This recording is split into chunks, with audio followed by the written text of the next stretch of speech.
Brought to you by Biz Analyst by खाता book. ना computer ना फाइल, अब टैली डेटा ऑन मोबाइल बिज एनालिस्ट के साथ। नमस्कार, सौरभ द्विवेदी नाम है हमारा और आप देखना शुरू कर चुके हैं लल्लन टॉप शो। एक शख्स ताकतवर तभी माना जा सकता है जब उसका घर भी अच्छे से चले और मोहल्ले में भी उसकी धाक हो, इज्जत हो, और यही बात देशों पर भी लागू होती है। भारत की हमेशा चाह रही है कि उसे दक्षिण एशिया में इज्जत मिले, उसे एक ताकतवर मुल्क की तरह देखा जाए।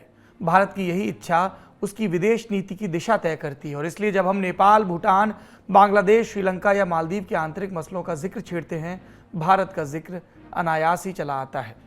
बीते कुछ दिनों में भारत के पड़ोसी मुल्कों में चीन का दखल बहुत बढ़ा है। एक वक्त तो ऐसा भी आया जब लगने लगा कि चीन बेल्ट एंड रोड इनिशिएटिव के नाम पर जो सड़कें और पुल बना रहा है वो भारत को उसके पड़ोसियों से काट देंगे। लेकिन जैसा अंग्रेजी का मुहावरा है, द टाइड हैज टर्न, वक्त बदल रहा है। भारत अपनी खोई जमीन को दोबारा हासिल कर रहा है। थोड़े ही वक्त में भारत ने मालदीव और श्रीलंका से अपने संबंध सुधारे हैं और रूस यूक्रेन संकट के चलते हो रही खेमेबाजी से भी खुद को बचाया है। तो आज दिन की बड़ी खबर में हम भारत की विदेश नीति के बारे में बात करेंगे। यूक्रेन, श्रीलंका और मालदीव के बहाने ये समझेंगे कि भारत अंतर्राष्ट्रीय मंचों पर अपनी स्वायत्तता कैसे बचा रहा है, बढ़ा रहा है। लेकिन सबसे पहले गौर करिए दिन के वीडियो पर।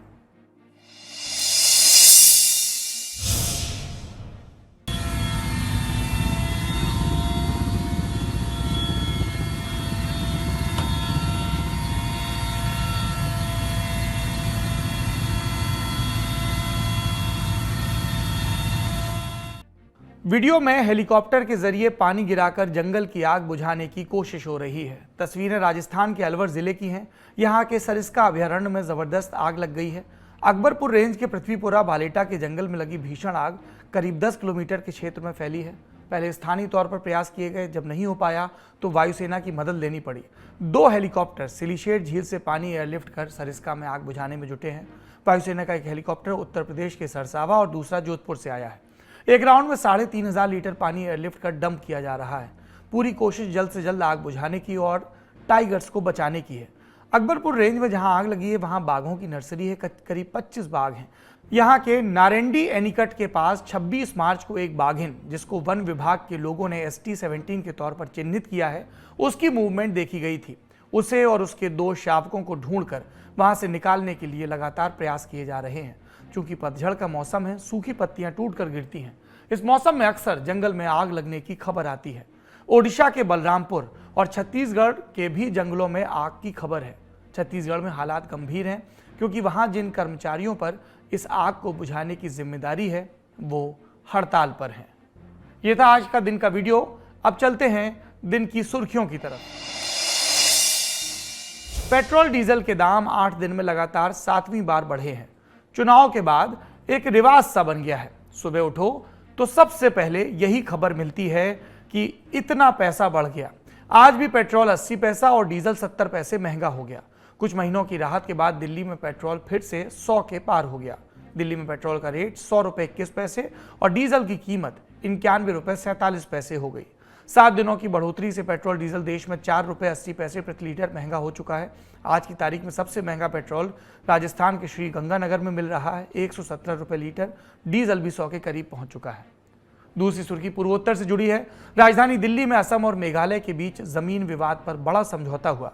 गृह मंत्री अमित शाह की मौजूदगी में असम के मुख्यमंत्री हिमंत बिस्वा शर्मा और मेघालय के मुख्यमंत्री कोनराड संगमा ने समझौते पर दस्तखत किए। असम और मेघालय के बीच 884 किलोमीटर की सीमा में 12 जगहों पर विवाद है, जिनमें से 6 को हल करने के लिए मसौदा तैयार किया गया। 1972 में मेघालय राज्य के अस्तित्व में आने के बाद से विवाद चल रहा था। समझौते के तहत 36.79 वर्ग किलोमीटर की जमीन पर सिफारिशें प्रस्तावित हैं, जिसके बाद असम को 18.151 वर्ग किलोमीटर और 18.28 वर्ग किलोमीटर जमीन मेघालय को दी जाएगी।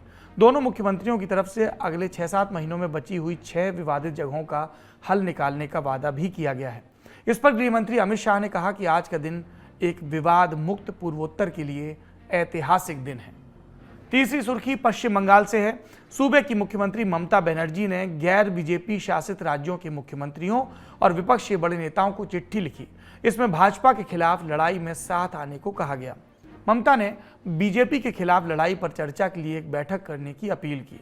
इसमें लिखा, कि अत्याचारी कैद के खिलाफ लड़ाई में सभी प्रगतिशील ताकतों के उनका साथ आना समय की जरूरत है। ममता ने चिट्ठी में यह भी लिखा कि केंद्र की मोदी सरकार ईडी, सीबीआई और आयकर विभाग जैसी केंद्रीय एजेंसियों का दुरुपयोग कर रही है।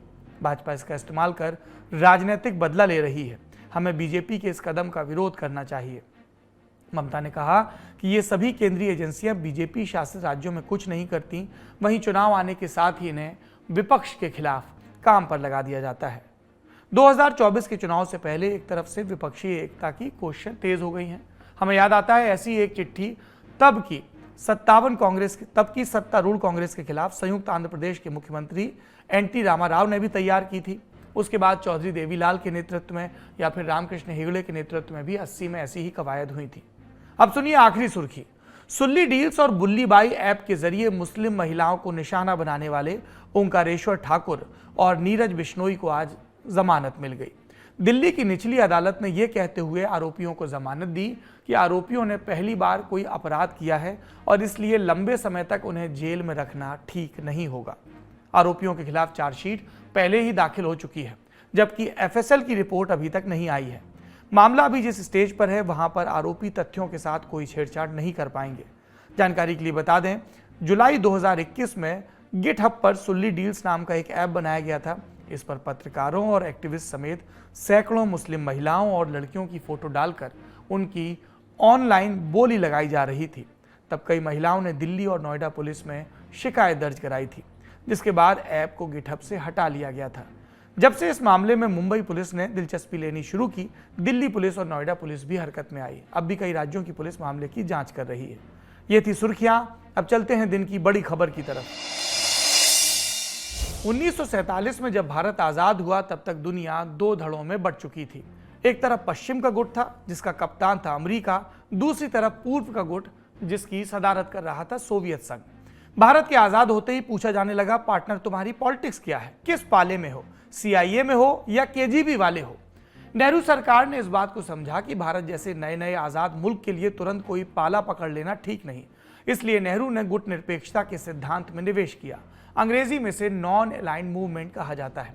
भारत और उसकी तरह नए आजाद हुए ढेर सारे मुल्क इस मूवमेंट से जुड़ते चले गए।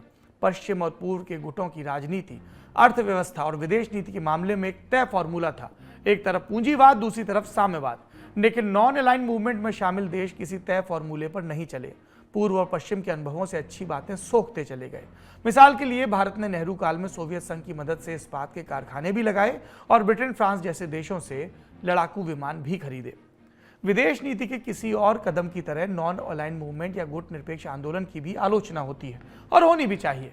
लेकिन आज तक भारत की विदेश नीति का एसेंस कमोबेश वही है जो गुट निरपेक्ष आंदोलन के वक्त था। कोई फॉर्मूला ना होना ही हमारा फॉर्मूला है।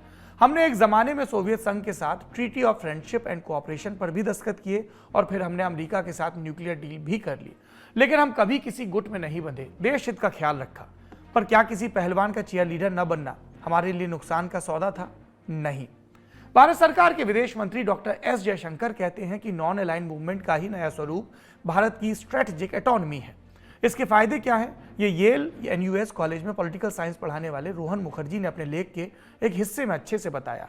28 मार्च को हिंदुस्तान टाइम्स में छपे लेख में मुखर्जी कहते हैं, पिछले 3 दशकों से भारत ने अलग अलग तरह की साझेदारियां करते हुए अपनी स्वायत्तता को बनाए रखा, विदेश नीति में अपने विकल्पों को खुला रखा। भारत में सबसे ज्यादा आयात होता है चीन से, सबसे ज्यादा निर्यात करता है अमेरिका को, सबसे ज्यादा हथियार लेता है रूस से, सबसे ज्यादा तेल लेता है सऊदी अरब और इराक से और सबसे ज्यादा गैस लेता है कतर से।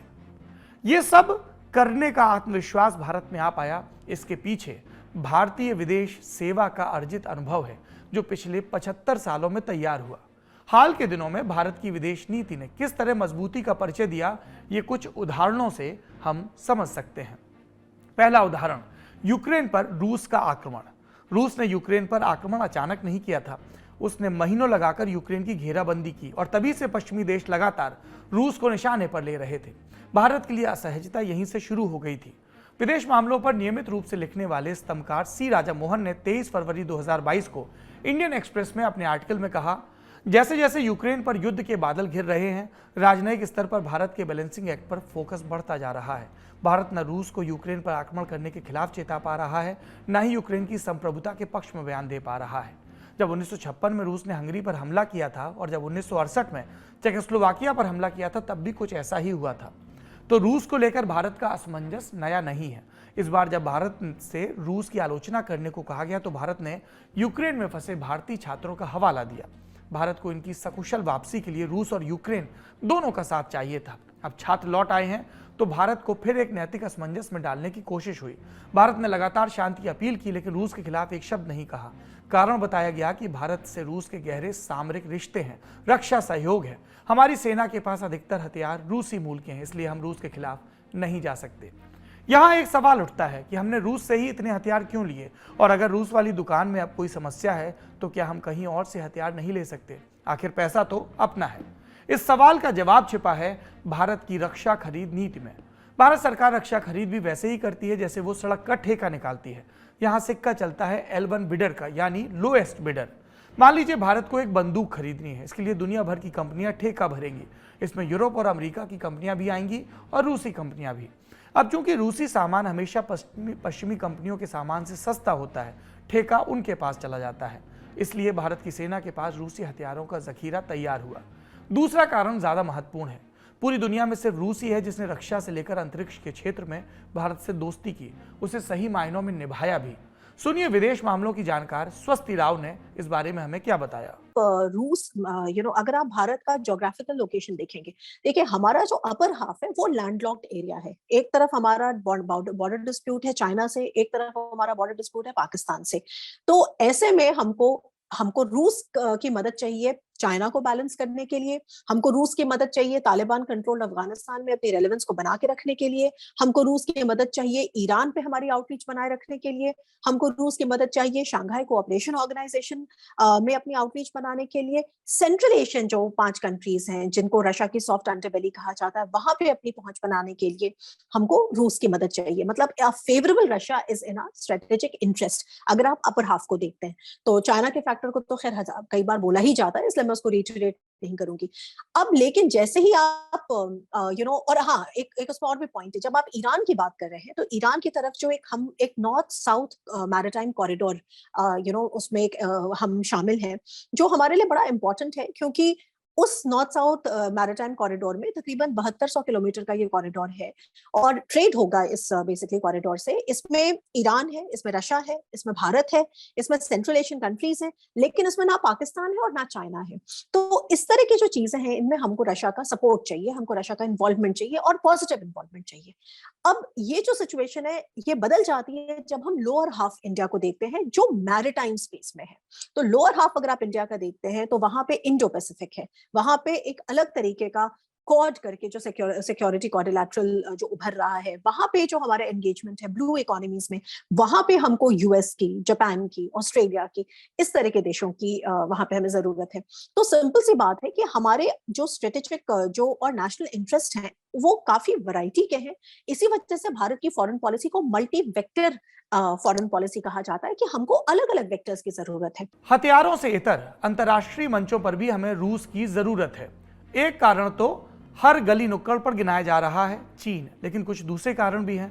इस बार हमने विशेषज्ञ से पूछा कि भारत पूर्व और पश्चिमी दोनों से गाढ़ी दोस्ती क्यों रखना चाहता है। सुनिए जवाब। और लास्ट पॉइंट इसमें यह है, देखिए अमेरिका ये चाहता है कि हम जो वेपन्स हैं वो ना खरीदें रशिया से, लेकिन प्रॉब्लम क्या है कि अमेरिका हमको जो ऑफर करता है वेपन्स वो top of the line technology offer नहीं करता है। अमेरिका को जब top of the line technology के वेपन्स ऑफर करने की बात होती है या टेक्नोलॉजी ऑफर करने की बात होती है तो वो ऑस्ट्रेलिया जैसे देशों को पिकअप कर लेता है। लेकिन भारत को जो टॉप ऑफ द लाइन जो डिफेंस टेक्नोलॉजी है, जो डिफेंस जो वेपन्स है, वो हमको रशिया से मिलते हैं, चाहे वो हमारे न्यूक्लियर सबमरीन्स हो, चाहे वो ब्रह्मोस हो, मतलब यू नेम इट, चाहे वो S-400s हो। तो इन सब चीजों की वजह से जो भारत का एक स्टैंड है वो अपने राष्ट्रीय हित को सामने रखकर है, ना कि वर्ल्ड कम्युनिटी के हिसाब से तारीफ करना या क्रिटिसिज्म करना। यूक्रेन पर रूस का आक्रमण उसके विस्तारवादी मंसूबों का परिणाम है। भारत ने हमेशा विस्तारवाद पर देशों की संप्रभुता को तरजीह दी। बावजूद इसके रूस से हम दोस्ती नहीं तोड़ सकते। इसकी वजह क्या है, हमने आपको बताई। अब सुनिए कि रूस से दोस्ती बनाए रखने के फायदे क्या हैं। अब इसके बावजूद अब देखिए रशिया के सामने क्या है कि तेल का और फॉसिल फ्यूल्स का जो उनका ट्रेड है वो तो उनका यूरोप से चल रहा है, लेकिन अब रशिया के ऊपर भी ये प्रेशर है कि वो डाइवर्सिफाई करे अपने बायर्स को। तो आपने देखा कि रशिया जो है वो चाइना को तेल बेच रहा है। चाइना के साथ जब बात आती है तो देखिए चाइना जो है वो बहुत ही एक वाइज तरीके से, चाइना बहुत फेवरेबल तरीके से प्राइस नेगोशिएट करता है। 2014 में क्राइमिया के एनेक्सेशन के बाद जब सैंक्शंस लगे थे रूस के ऊपर, तो भी रशिया ने चाइना को बहुत सारा तेल बेचा था और बहुत ज्यादा मतलब चाइना की शर्तों के अनुरूप बेचा था। उसके जो कीमतों को बहुत कम कर दिया गया था। इस बार भी वैसी ही सिचुएशन है। इस बार रशिया ने हमें रीच आउट किया। उन्होंने कहा कि भाई हम 27% आपको डिस्काउंट देते हैं और आप हमसे हमारा जो ऑयल है वो खरीदिए।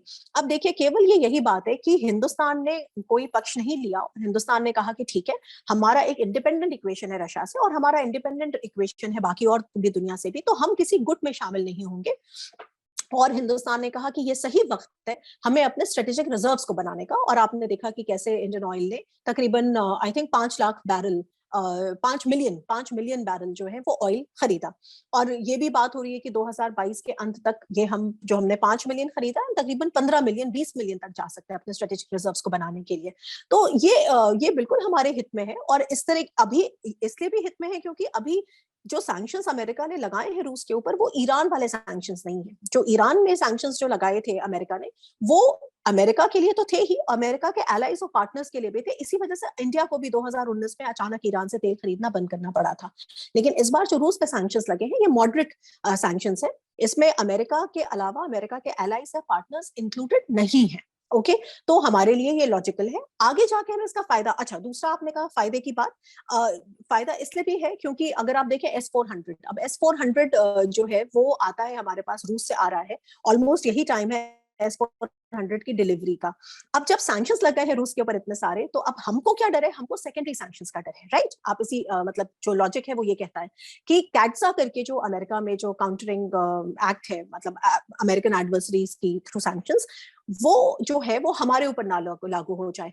अब देखिए आप, ये भारत की बहुत प्रैग्मेटिक डिप्लोमेसी ही है जिसकी वजह से अभी तक ट्रंप सरकार हो या उसके बाद बाइडेन सरकार हो, अभी तक हमारे ऊपर उस पे सैंक्शंस न लगे हैं।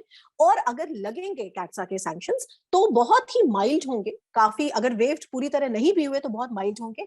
क्योंकि सिंपल सी बात है कि इंडो पैसिफिक में यूएस को हमारी जरूरत है। यहाँ एक बात समझने वाली है, रूस से दोस्ती का फायदा हमें तेल खरीदने में मिल रहा है। ये लाइन आपने सुनी होगी। ऐसे में ये सवाल लाजमी है कि अगर रूस सस्ता तेल दे रहा है तो पेट्रोल का दाम रोज ऊपर क्यों जा रहा है। तो उसका जवाब ये कि रूस से लाया जा रहा तेल जमा हो रहा है भारत के स्ट्रेटेजिक रिजर्व में। ये वो तहखाना है जिसे भारत किसी आपातकाल में ही इस्तेमाल करना चाहता है, मिसाल के लिए युद्ध। इसलिए आपको रूस से आ रहे सस्ते तेल का लाभ नहीं मिल रहा। फिर एक दूसरी बात भी है, रूस सस्ता तेल जरूर बेच रहा है लेकिन भारत के कुल आयात में उसका हिस्सा अभी छोटा है। फिर हम ये तेल कितने दिनों तक खरीद पाएंगे, ये सब निर्भर करेगा रूस यूक्रेन के बीच बनते बिगड़ते समीकरणों पर। रूस से अब चलते हैं श्रीलंका।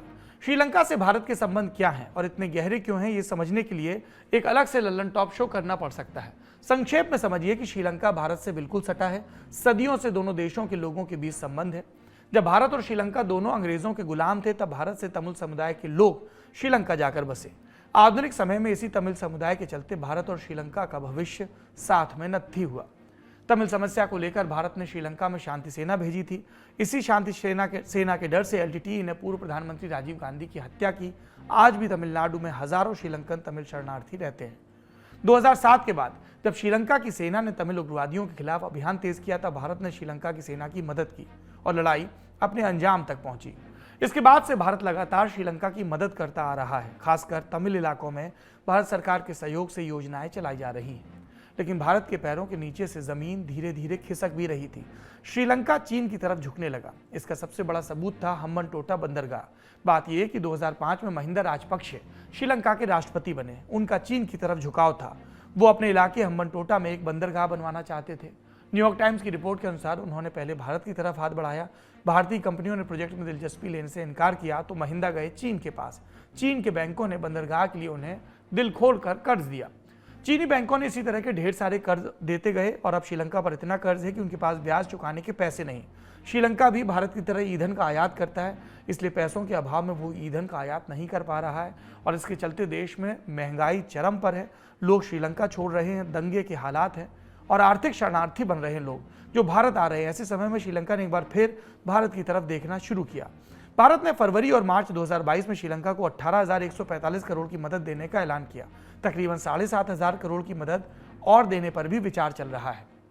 भारत और श्रीलंका की वायुसेना में भी समझौता है, हम उनको विमान दे रहे हैं, नौसेना को जहाज दे रहे हैं, स्कूल में कंप्यूटर लैब बनवा रहे हैं। इस तरह के ढेर सारे सहयोग कार्यक्रमों पर रजामंदी है सरकारों के बीच।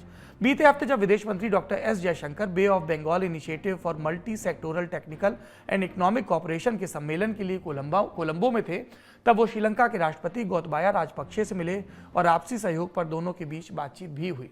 इन सारी मुलाकातों से ये संकेत मिला कि श्रीलंका अपने बुरे दौर में भारत को याद कर रहा है और भारत अपनी पुरानी दोस्ती निभाने के लिए कदम उठा रहा है। ऐसे में एक उम्मीद बंधी है कि श्रीलंका चीन के प्रभाव से निकलकर दोबारा भारत की तरफ आए। हमने अपनी बात कही इस मसले पर, आप सुनिए विशेषज्ञों को। तो श्रीलंका को एक समग्र रूप से किस तरीके से इस क्राइसिस से निकाला जाए, उसको कैसे मदद दी जाए, इसके लिए भारत अपना पूरा प्रयास कर रहा है।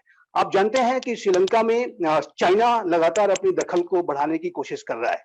श्रीलंका में चाइना ने पहले ही हम्बनटोटा को अपने अधिकार क्षेत्र में ले लिया है। श्रीलंका में चाइना अपने बेल्ट एंड रोड इनिशिएटिव के माध्यम से लगातार उसने अपने प्रभाव को बढ़ाने की कोशिश की है। वर्तमान समय में जो श्रीलंका इकोनॉमिक क्राइसिस झेल रहा है, उसके पीछे एक बड़ा कारण यही है कि श्रीलंका ने जो कर्ज लिया हुआ था, जो उसके ऊपर जो इस समय डेप्ट है वो $10 बिलियन तक का है और इसी वर्ष उसे $7 बिलियन वापस करने हैं, जिसमें चाइना का एक बहुत सिग्निफिकेंट और बड़ा अमाउंट है। हालांकि चाइना से श्रीलंका ने मदद के लिए ऑफर दिया, अनुरोध किया है कि वो जो लोन श्रीलंका ने चाइना से लिया है उसको रीस्ट्रक्चर करें और इकोनॉमिक क्राइसिस की स्थिति में श्रीलंका को ये जो राशि वापस करनी है चाइना को, उसको डेफर किया जाए, उसको रीस्ट्रक्चर किया जाए। इस तरह के अनुरोध जरूर श्रीलंका की तरफ से चाइना को किए गए हैं और चाइना ये आश्वासन भी दे रहा है कि हम इसे जो भी बेस्ट हो सकता है, रीस्ट्रक्चरिंग इसकी हो सकती है या डेफरमेंट हो सकता है, उसको करेगा। लेकिन चाइना ये पैसे वापस लेगा और जाहिर है कि श्रीलंका को इस पैसे को वापस करने में बड़ी दिक्कतों का सामना करने पड़ेगा। तो ऐसे में श्रीलंका को कैसे इस आर्थिक क्राइसिस से निकाला जाए, श्रीलंका को कैसे स्टेबलाइज किया जाए, उसकी आर्थिक स्थिति कैसे बेहतर की जाए, ये भारत का प्रयास है। भारत बेहद सकारात्मक तरीके से, एक जिम्मेदार एक राष्ट्र के तरीके से, एक सच्चे मित्र के तरीके से श्रीलंका की मदद कर रहा है और इस लिहाज से ये विजिट बेहद महत्वपूर्ण है। यूक्रेन और श्रीलंका के बाद अब चलते हैं मालदीव। हिंद महासागर को भारत का बैकयार्ड कहा जाता है और इसी बैकयार्ड में पड़ता है मालदीव। भारत और मालदीव के बीच संबंध हमेशा अच्छे रहे। 1988 में महमूद अब्दुल गयूम का तख्ता पलट होने लगा, तब उनकी मदद भारत ने की। 2004 में हिंद महासागर में सुनामी की तबाही आई, तब भारत ने मालदीव की मदद की। 2014 में मालदीव में पानी साफ करने के कारखाने में आग लगी, तब भारत ने मालदीव को पानी भी दिया। लेकिन सरकारें बदलने के साथ साथ संबंधों में उतार चढ़ाव भी आता रहता है। राजनीति में सारे खिलाड़ी या तो भारत या चीन के समर्थक होते हैं या बताए जाते हैं उस देश में। इधर कुछ दिनों से भारत मालदीव संबंध लगातार मजबूत हो रहे हैं। 2012 में मालदीव ने जिस तरह जीएमआर को बेदखल किया था वो बात अब पुरानी हो गई। इसलिए हाल ही में जेल से बाहर आए पूर्व राष्ट्रपति अब्दुल्ला यामीन चाहते हैं कि मालदीव भारत से संबंधों पर लगाम लगाए। मालदीव में जो इंडिया आउट कैंपेन चल रहा है उसके पीछे अब्दुल्ला यामीन जैसे लोग ही हैं। कहना ना होगा, अब्दुल्ला यामीन को चीन समर्थक माना जाता है, चीन उन्हें सपोर्ट करता है। पर इन सब को साधने के लिए 26 मार्च को विदेश मंत्री एस जयशंकर खुद मालदीव गए। वहां डॉक्टर जयशंकर मालदीव के विदेश मंत्री अब्दुल्ला शाहिद से मिले, पहले से चल रहे सहयोग का रिव्यू किया, टूरिज्म से लेकर रक्षा के क्षेत्र में और समझौते कर लिए। इंडिया आउट कैंपेन के लोग जयशंकर का विरोध करना चाहते थे, लेकिन विदेश मंत्री की यात्रा निष्कंटक पूरी हुई। 27 मार्च को मालदीव में national college of policing and law enforcement का भी धूमधाम से उद्घाटन हुआ। यह भी भारतीय सहयोग से ही बना था। जिस तरह का स्वागत जयशंकर को मिला, भारत को मिला, मालदीव की सरकार ने जिस तरह विरोधियों को दरकिनार किया, वो यही बताता है कि मालदीव को लेकर भारत का प्लान ऑन ट्रैक है। एक्सपर्ट इस बारे में क्या सोचते हैं, सुनिए। पुराने राष्ट्रपति थे अब्दुल्ला यामीन, ये भारत के खिलाफ लगातार काम कर रहे हैं। इन्हीं ने एक तरफ तो आउट इंडिया कैंपेन चला रखी है, फिर दूसरी तरफ ये भी है ना कि ये बार बार इस बात को प्रेशर वहाँ पे बनाते हैं, पब्लिक के बीच में प्रचार करते रहते हैं कि ये जो सरकार है इनकी क्या कहते हैं साले की अब्दुल, हालांकि ये भारत के हाथ बेचे दे रहे हैं, मिलिट्री प्रेजेंस है, हर तरह की जो तरीका होता है तो वो उसका प्रचार भारत के खिलाफ वो कर रहे हैं। मैं समझता हूँ कि जैसे बांग्लादेश बाहर निकल के आ गया है उस स्थिति से, इसी तरह से ये भी आ गए, लेकिन ये है कि वहाँ पे आतंकवाद का एक मुद्दा बना हुआ है। चाइना पाकिस्तान के माध्यम से जहाँ भी जाता है वहाँ आतंकवाद को पहले भेज देता है। हमने श्रीलंका में भी देखा जिस तरीके से मुस्लिम कट्टरपंथियों ने वहाँ पे एक ही दिन में कई चर्च और होटलों पे अटैक किया, जैसा बॉम्बे में किया था। बहुत से लोगों का वो उसी तरह से यहाँ पे भी टाइम टू टाइम भारत के इंटरेस्ट के खिलाफ काम कर रहे हैं। भारत के इंटरेस्ट को क्षति पहुंचाने की कोशिश आने वाले समय में हो सकती है।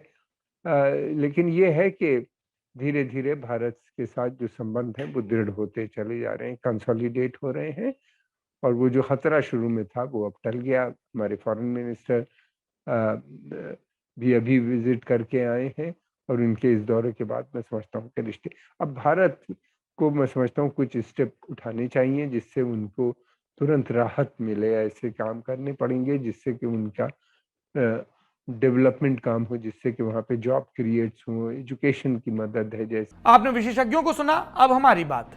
भारतीय विदेश नीति सफलता की राह पर है, ये हमारे लिए गौरव की बात है।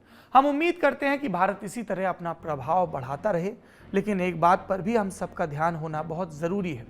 कोई भी देश अंतर्राष्ट्रीय पटल पर तभी मजबूत हो सकता है जब वो आंतरिक रूप से घर के भीतर मजबूत हो, उसके समाज में समरसता हो, बंधुत्व का भाव हो, आर्थिक तरक्की हो। तभी आप ताकतवर हो पाएंगे, दूसरों की मदद कर पाएंगे। विदेश नीति से अब घरेलू राजनीति की तरफ आते हैं। कश्मीर फाइल्स फिल्म जब से आई चर्चा में है। एक चर्चा दिल्ली विधानसभा के भीतर हुई थी, तब मुख्यमंत्री अरविंद केजरीवाल ने जो बयान दिया था वो काफी वायरल हुआ था, हमने भी दिखाया। फिल्म को टैक्स फ्री करने की मांग पर उनकी तरफ से कहा गया था कि फिल्म को यूट्यूब पर डाल दीजिए, सब देख लेंगे। केजरीवाल ने बीजेपी पर भी तीखे हमले किए थे। उसके बाद से ही बीजेपी और आम आदमी पार्टी सोशल मीडिया से लेकर सड़क तक आमने सामने हैं, और कल तो दोनों ही पार्टी के कार्यकर्ता प्रदर्शन करते हुए एक दूसरे के सामने झड़प की स्थिति में आ गए। बीजेपी केजरीवाल के बयान के खिलाफ प्रदर्शन कर रही थी, तो आम आदमी पार्टी के कार्यकर्ता केजरीवाल पर किए गए दिल्ली बीजेपी अध्यक्ष आदेश गुप्ता की टिप्पणियों के खिलाफ प्रदर्शन कर रहे थे। दरअसल हुआ ये कि केजरीवाल के बयान को कश्मीरी पंडित विरोधी बताकर बीजेपी की तरफ से पेश किया जाने लगा। बीजेपी ने माफी की मांग कर डाली। सुनिए दिल्ली बीजेपी अध्यक्ष आदेश गुप्ता को। किसी के लिए अभद्र भाषा का इस्तेमाल करना ये बीजेपी के संस्कार नहीं है। दिल्ली के मुख्यमंत्री माफी मांगे, जिन्होंने विधानसभा के अंदर आम आदमी पार्टी के मुखिया होकर कश्मीरी पंडितों के दर्द पर अट्टहास किया, जिन्होंने कश्मीरी हिंदुओं के घाव पर नमक छिड़कने का काम किया है, जिन्होंने उनके दर्द का अपमान विधानसभा में किया है। याद है ना, याद रहना चाहिए इतिहास के अंदर जिन जिन लोगों ने हिंदुओं का अपमान किया है, हिंदुओं का मजाक उड़ाया है, उनका हश्र कैसा हुआ है। बीजेपी के ताबड़तोड़ हमलों के जवाब में केजरीवाल ने खुद को कश्मीरी पंडितों का हितैषी बताया। चैनल को दिए इंटरव्यू में दावा किया कि उन्होंने 233 विस्थापित कश्मीरी पंडितों को सरकारी नौकरी दी। दावा यह कि लंबे समय से संविदा पर काम कर रहे थे, कच्ची नौकरी थी जिसे केजरीवाल सरकार ने पक्का किया। एक चिट्ठी वायरल हुई इसके जवाब में। चिट्ठी government school association teachers migrant के हवाले से लिखी गई, तारीख 28 मार्च। पर दिलचस्प यह कि चिट्ठी में किसी भी तरह का हस्ताक्षर या मोहर नहीं। इसमें केजरीवाल के दावे की निंदा की गई और दावा किया गया कि केजरीवाल सरकार ने कश्मीरी पंडितों को नौकरी देने के बजाय उनकी राह में रोड़े अटकाए, 3-3 बार कोर्ट जाकर नियुक्ति में व्यवधान पैदा किए। नौकरी तो उन्हें कोर्ट के आदेश से मिली। अब सवालों की दिशा फिर से अरविंद केजरीवाल की तरफ घूम गई। उधर से कोई जवाब आता उससे पहले एक और चिट्ठी आ गई। पहली चिट्ठी बीजेपी समर्थकों ने वायरल की थी, तो दूसरी चिट्ठी आप समर्थक ले उड़े। ये चिट्ठी थी government school teachers association migrant की तरफ से, और पिछली चिट्ठी को इसमें फेक बताया गया। चिट्ठी 29 मार्च यानी आज के दिन लिखी गई। इसमें 5 कश्मीरी पंडित शिक्षकों के दस्तखत भी हैं। पिछली चिट्ठी को जिस दिलीप भान के नाम से लिखा गया, उन दिलीप भान को भी एसोसिएशन ने पहचानने से इनकार कर दिया। लिखा कि इस नाम का कोई भी व्यक्ति हमारे एसोसिएशन का हिस्सा नहीं है, ना ही वो इन्हें जानते हैं, और ये भी कि उनको नौकरी केजरीवाल सरकार के दौरान 2017 में मिली। कुछ देर की खामोशी और इस चिट्ठी के आने के बाद आम आदमी पार्टी की तरफ से प्रेस कॉन्फ्रेंस की गई और इसमें बीजेपी को आड़े हाथों लिया गया। लेकिन आज हम भाजपा की सच्चाई का पर्दाफाश करने आए हैं कि किस तरह से भाजपा के नॉमिनी अनिल बैजल जी, जो दिल्ली के एलजी हैं, जिनके हाथ में टीचर्स की रिक्रूटमेंट, टीचर्स की प्रमोशन, टीचर्स की रेगुलराइजेशन, जो सारे सर्विसेज मैटर हैं, उन्होंने किस तरह ना सिर्फ कश्मीरी माइग्रेंट टीचर्स का साथ नहीं दिया, बल्कि खुल के उनके रेगुलराइजेशन का विरोध किया।